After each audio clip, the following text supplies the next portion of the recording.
विद्यार्थियों, मैं Shatrughan Mishra target times channel पर आज करंट अफेयर्स के एक महत्वपूर्ण मुद्दे को लेकर डिस्कस करने चल रहे हैं। सबसे पहले हम भारत और पड़ोसी देशों के संबंधों पर फोकस करेंगे। जैसा कि आप सब इधर अखबारों में पढ़ रहे हैं और टीवी न्यूज़ चैनलों पर देख रहे हैं कि भारत इस समय कुछ पड़ोसी देशों के साथ विवादों से घिरा हुआ है, जिसमें सबसे ज़्यादा टकराव की ओर अगर हम बढ़ रहे हैं तो वह चीन है। चीन के साथ पूर्वी लद्दाख के क्षेत्र में सैन्य टकराव बढ़ता जा रहा है। लेकिन आज का जो हमारा टॉपिक है वो नेपाल और भारत संबंध है। नेपाल और भारत के संबंधों को डिस्कस करने के पहले हम दो बिंदुओं पर आपका ध्यान आकृष्ट कर दें। एक नेपाल एवं भारत के बीच की समस्या है और एक नेपाल की अपनी आंतरिक समस्या है। नेपाल और भारत के बीच की जो समस्या है वो मई 2020 से उस समय शुरू हुई जब हम धारचूला एवं लिप लेक दर्रे को जोड़ने वाली एक महत्वपूर्ण सामरिक सड़क जिसकी लंबाई 80 किलोमीटर थी का उद्घाटन किया गया। यह हमारे कैलाश मानसरोवर जाने वाले मार्ग को भी छोटा बनाता है। इस मार्ग के उद्घाटन के अवसर पर जब हमारे रक्षा मंत्री राजनाथ सिंह ने इसका उद्घाटन किया तो चीन ने बड़ी कड़ी आपत्ति की और कहा कि भारत एक दबंग की भूमिका में है और हमारे कुछ क्षेत्रों पर कब्जा कर लिया है। तो वह क्षेत्र क्या थे जिनको लेकर नेपाल आरोप लगा रहा था कि भारत ने उस क्षेत्रों पर कब्जा कर लिया है? तो वह तीन क्षेत्र थे विद्यार्थियों, जिसको हम कह सकते हैं कि वो लिपुलेख, काला पानी एवं लिम्पियाधुरा।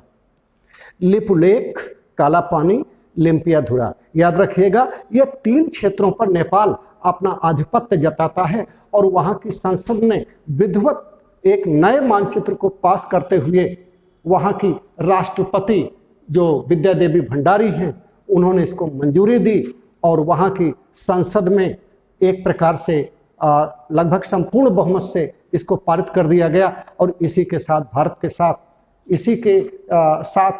के साथ एक शीत युद्ध का नया दौर शुरू हुआ। लेकिन सवाल नियत की होती है, जैसा नियत और वैसे ही उसको परिणाम मिलता है। अभी ठीक इसी सप्ताह नेपाल के आंतरिक एक मुद्दे की हम चर्चा करेंगे। यद्यपि तो वो ऐतिहासिक मुद्दा है, पुराना मामला है और वो मामला है वहाँ के कई लाख की जनसंख्या वाले 22 जिलों के क्षेत्र वाले मधेसियों से जुड़ा हुआ है। यहाँ एक शब्द मैं इस्तेमाल कर रहा हूँ, मधेसी। ये मधेसी नेपाल के दक्षिणी भाग के मैदानी क्षेत्र के लोग हैं। अर्थात नेपाल को भौगोलिक रूप से हम तीन क्षेत्रों में बांट सकते हैं। जो इसका जो तराई क्षेत्र है या मध्य क्षेत्र है जिसमें मुख्यतः मैथिली, अवधी, भोजपुरी आदि बोली जाती है और इस क्षेत्र में लगभग 56 लाख के आसपास जनसंख्या है। और विद्यार्थियों, नेपाल एवं भारत के संबंध आज एक बुरे दौर से गुजर रहे हैं। इसके पीछे अभी जो सबसे बड़ा कारण है भारत और नेपाल के संबंधों में वो ये है कि नेपाल द्वारा जो नया मानचित्र जारी किया गया उससे और राष्ट्रवाद की जो भावना पैदा की गई वहाँ में उससे भारत के साथ संबंध बिगड़े। क्योंकि भारत उन क्षेत्रों को अपना क्षेत्र मानता है जो ऐतिहासिक काल से अर्थात ईस्ट इंडिया कंपनी के शासन के काल से जो संगोली की संधि के बाद क्षेत्र भारत के पास रहे हैं उन पर इधर नेपाल ने पुनः अपना क्षेत्र बनाकर प्रभुसत्ता दर्शाना शुरू किया है। नेपाल की जनसंख्या लगभग 3 करोड़ के आसपास मानी जा सकती है। वैसे 2011 की जनगणना के अनुसार वहाँ की जनसंख्या 2,64,94,504 है। इधर जो ताजा मामला नेपाल की आंतरिक राजनीति में पैदा हुआ है वो है मधेसी आंदोलन। तो समझते हैं मधेसी किसे कहते हैं। नेपाल भौगोलिक रूप से 3 क्षेत्रों में बांटा जा सकता है। उसमें जो नेपाल का तराई का क्षेत्र है, जो नेपाल का मैदानी क्षेत्र है और लगभग इसमें 22 जिले आते हैं और इन 22 जिले से कुल 33 मधेसी वहां की पार्लियामेंट में आज पहुंचे हैं चुनकर।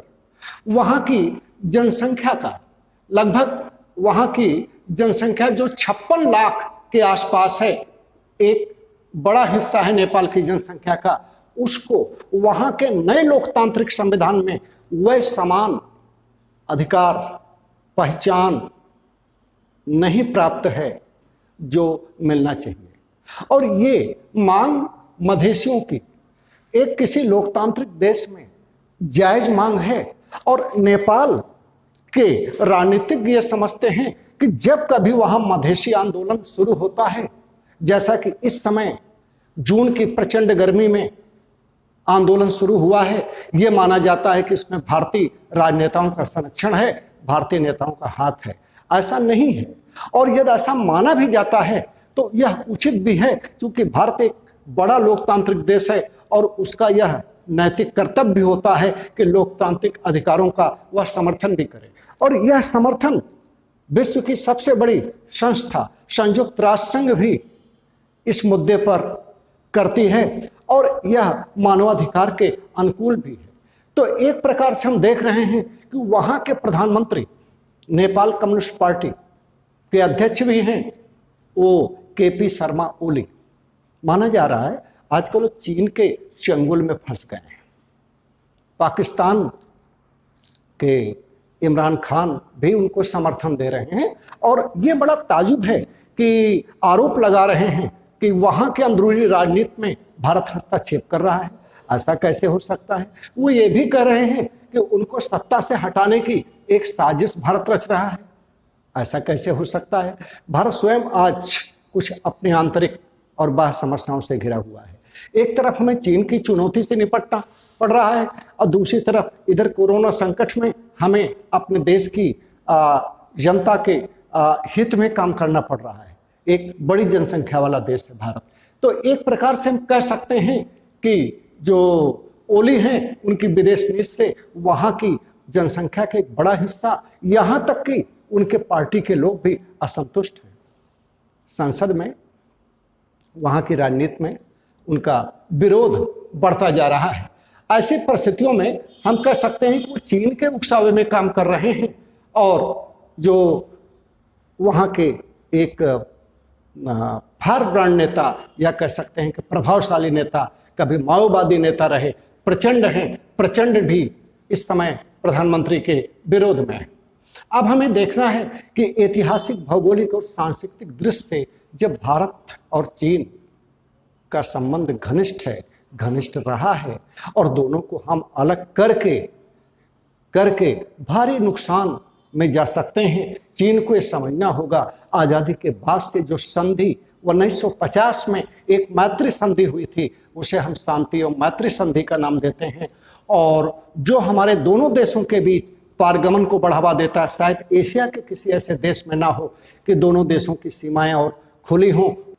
हम देख सकते हैं कि नेपाल और भारत के साथ ऐतिहासिक रिश्ते रहे हैं, सांस्कृतिक रिश्ते भी रहे हैं।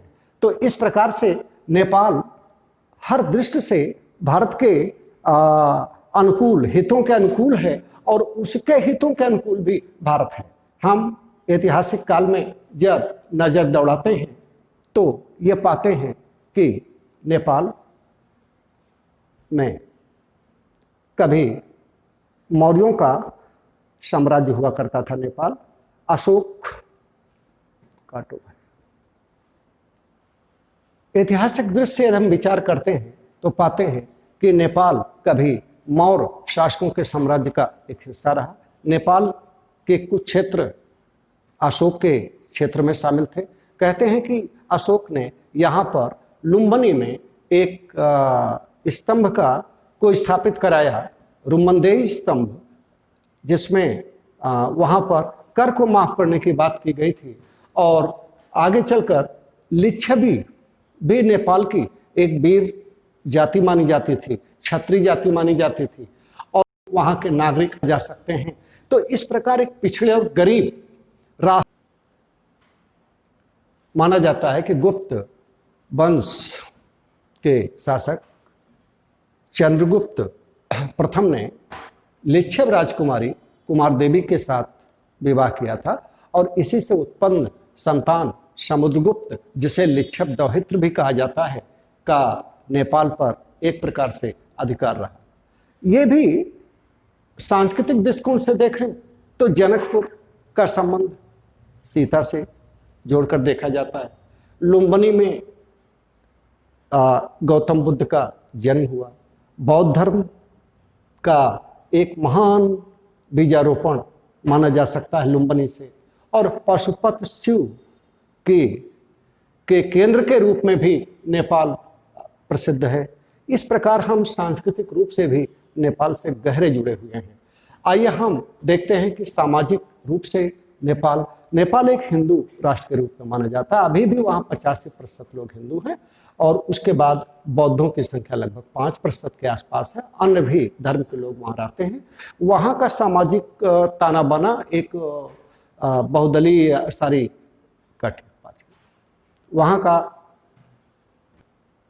वहाँ का सामाजिक ताना बाना एक प्रकार से बहुसांस्कृतिक, जैसा कि भारत में है, के रूप में देखा जाता है।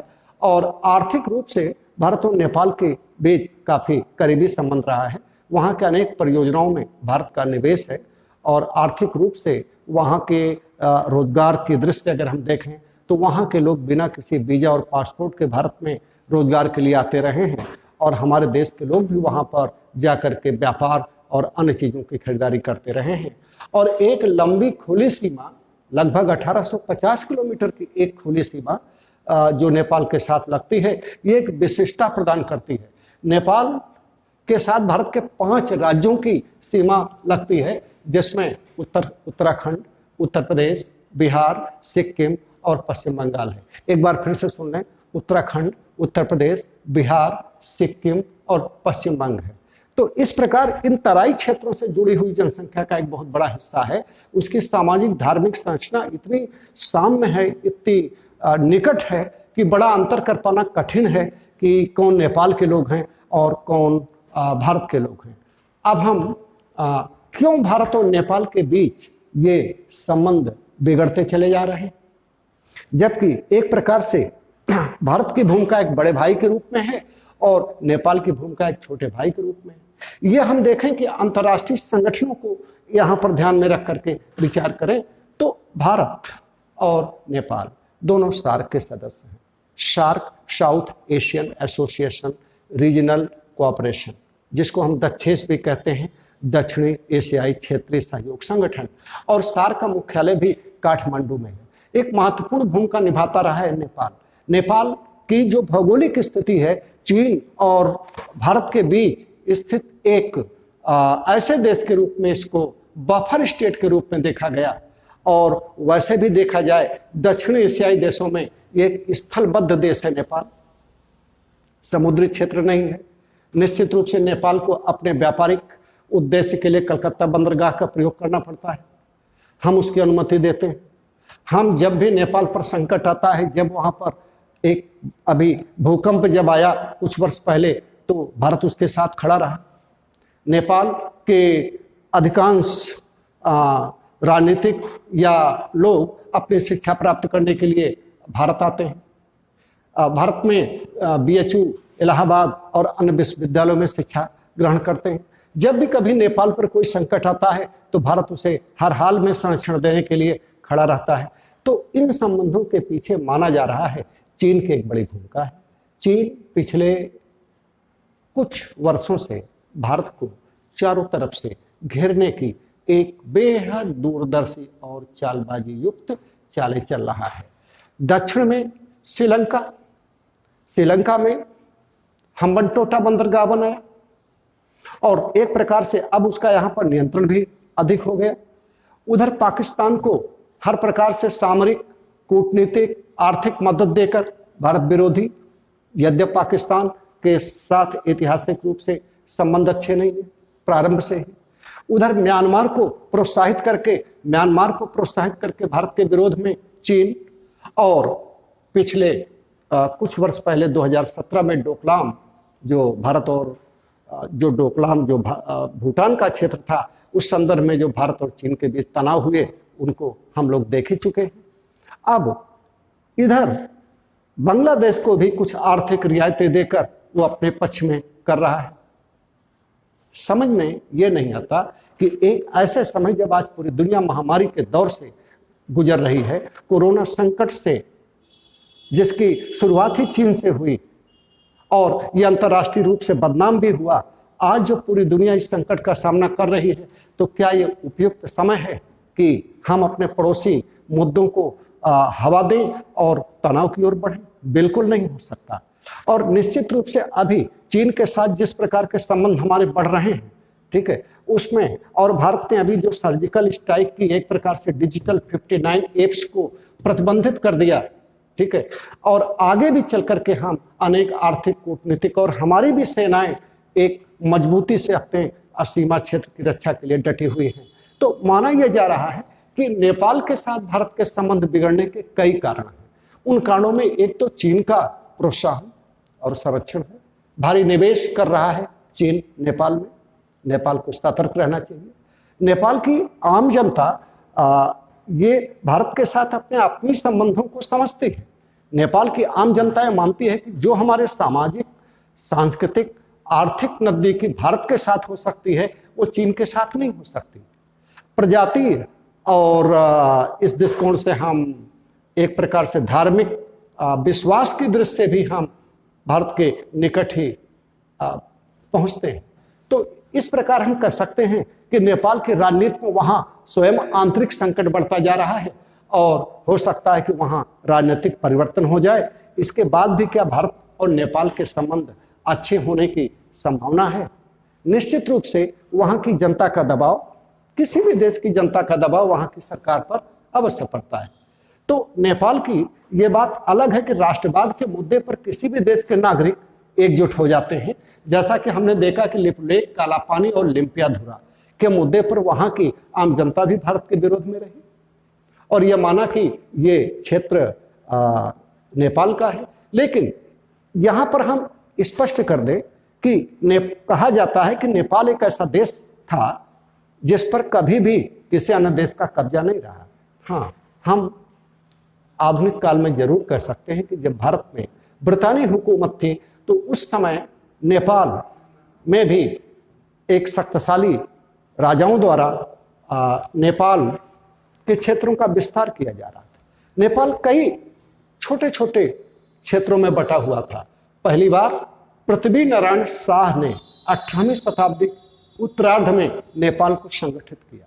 तो पृथ्वी नारायण शाह को नेपाल में वही महत्व प्राप्त है जो भारत में कह सकते हैं कि प्राचीन काल में चंद्रगुप्त मौर्य को प्राप्त है। तो इस प्रकार नेपाल जब ब्रिटिश शासन काल में हमारी सीमाएं नेपाल की सीमाओं से टकराई और चूंकि अंग्रेज शक्तिशाली थे, उन्होंने अपनी सीमाओं का विस्तार किया, उनके अपने आर्थिक हित थे, तो निश्चित रूप से नेपाल के शासकों से टकराव हुआ और उस टकराव का परिणाम स्वरूप आंग्ल नेपाल युद्ध हुआ। आंग्ल नेपाल युद्ध जो 1814 से 16 के मध्य हुआ, इसमें 1816 में एक संधि हुई जो अति चर्चित संधि है, जिसे हम संगौली की संधि कहते हैं।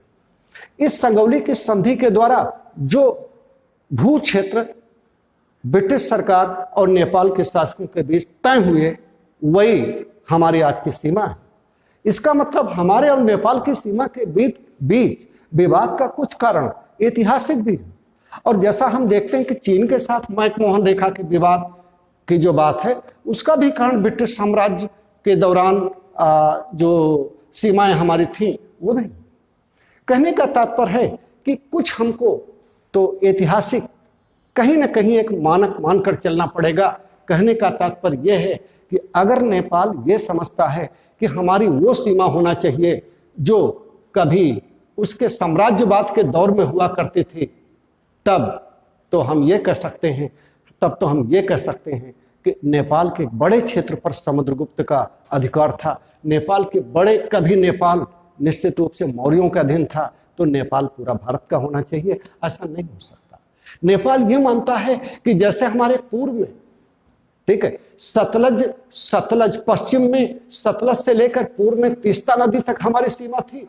ऐसा आज जो सीमा है वो महाकाली से मेची नदी के बीच सीमा मानी जाती है। तो नेपाल का यह दृष्टिकोण नहीं माना जा सकता। निश्चित रूप से हमें आधुनिक विश्व मानचित्र में जो सीमांकन हुआ है उसके आधार पर ही कार्य करना होगा। रही बात अगर किसी देश में कुछ सीमाएं, पड़ोसी देशों में सीमा विवाद एक स्वाभाविक बात है, उन्हें बातचीत के स्तर पर हम सुलझा सकते हैं। रही बात चीन के साथ, रही बात नेपाल के साथ हमारे विवाद के कुछ अन्य कारणों में यह भी है कि जब भारत के साथ विवाद के कारणों में यह भी है कि जब चीन ने वन रोड वन काट दीजिएगा,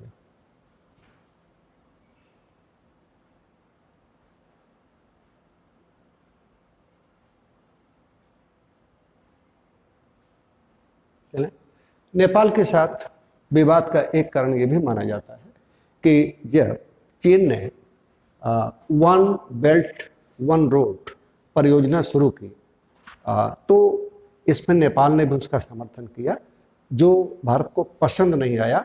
इसी प्रकार नेपाल का ये भी मानना है कि जब नेपाल में लोकतांत्रिक संविधान अपनाया गया तो भारत ने उसको उस प्रकार का समर्थन नहीं दिया जैसा देना चाहिए। ये हम समझ लें वहाँ का पॉलिटिकल स्ट्रक्चर क्या है।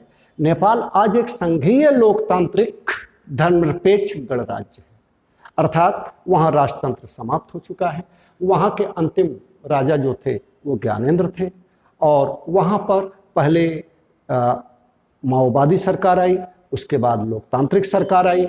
अब इस समय साम्यवादी दल या कह सकते हैं गठबंधन का दल सत्ता में है। तो इस प्रकार नेपाल और भारत के बीच संबंध यदि इसी प्रकार बिगड़ता रहा तो पहला इसका असर क्या होगा। सार्क, हालांकि सार्क जिसे हम दक्षेस कहते हैं आज प्रासंगिक नहीं रहा, कई वर्षों से उसकी बैठक नहीं हो रही है। पाकिस्तान के साथ आतंकवाद के मुद्दे पर हम स्वयं रुचि नहीं रखते, उसके संबंध एक प्रकार से सार्क अप्रासंगिक हो जाएगा। नेपाल में आर्थिक संकट भी बढ़ सकता है। भारत नेपाल से कई चीज़ों को आयात करता है, उस पर प्रतिबंध लगा सकता है। तो इस प्रकार इन दोनों देशों के बीच बढ़ते तनाव से भारत की भी अंतर्राष्ट्रीय स्तर पर साख प्रभावित हो सकती है। हमें भी अंतर्राष्ट्रीय स्तर पर संयुक्त राष्ट्र संघ में आगे स्थायी सदस्यता या अन्य चीज़ों के लिए एक समर्थन की आवश्यकता होती है। और फिर सबसे बड़ी बात है कि नेपाल और भारत के साथ जो हमारे सांस्कृतिक और ऐतिहासिक संबंध हैं उन्हें हम कभी बिगाड़ना नहीं चाहेंगे। और उचित यही है कि दोनों देशों के राष्ट्राध्यक्ष एक स्वतंत्र निर्णय लेते हुए इस समस्या को विचार विमर्श के द्वारा सुलझाएं। एक देश के बहकावे में आकर जिसका अपना एक निहित स्वार्थ है, अपने पीढ़ी दर पीढ़ी के अतीत के और भविष्य के संबंधों को हम खराब नहीं कर सकते। तो विद्यार्थियों यहाँ से जो प्रश्न बनेगा इस समय करंट में उसको हम फोकस कर दें। लिपुलेख, काला पानी, लिपियाधुरा, याद रखें ये क्षेत्र वो हैं जो नेपाल ने नए नक्शे में प्रदर्शित किया है। एक ये भी ध्यान लें कि इस समय वहाँ के राष्ट्रपति विद्या देवी भंडारी हैं, उनका निवास स्थल शीतल निवास है। और ये भी समझ लें कि भारत और नेपाल के बीच जो संधि हुई थी, जो पारगमन संधि है, जिसकी इस पर भी मांग चल रही है कि इसको हम तोड़ देंगे, नेपाल कहता है कि हम इसको नहीं मानेंगे, इसमें भारत का कोई नुकसान नहीं है, ये 1950 में हुई थी। तो ये सब ऑब्जेक्टिव क्वेश्चन बन सकते हैं। आगे हम करंट अफेयर्स में अन्य पड़ोसी देशों के संबंधों की चर्चा करेंगे और साथ ही साथ जो ऑब्जेक्टिव क्वेश्चन बन सकते हैं, ठीक है, उनको भी हम डिस्कस करते जाएंगे। धन्यवाद।